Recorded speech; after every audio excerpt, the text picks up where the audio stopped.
பானத்தில் அதிக ரசாயனம் கலந்திருப்பதாக நெல்லிச்சாறு பானத்திற்கு உணவு பாதுகாப்புத்துறை அதிகாரிகள் தடை விதித்துள்ளனர். ஆனால் நெல்லிச்சாறு பானம் கலப்படம் இல்லாதது என உற்பத்தியாளர்களுக்கும் விநியோகஸ்தர்களும் தெரிவித்துள்ளனர்.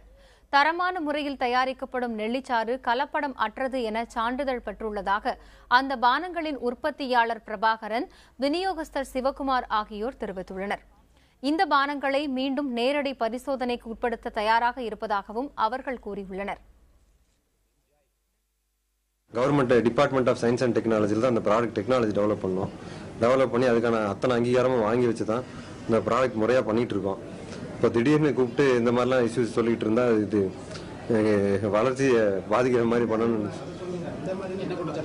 இந்த மாதிரி பென்சாயில் கலந்துருக்குன்னு சொல்றாங்க. ஆக்சுவலாக அதில் பென்சாயிட்டுங்கிறதுக்கு வாய்ப்பே கிடையாது. இது திட்டமிட்டு செய்த செயல்னு சொல்லலாம்.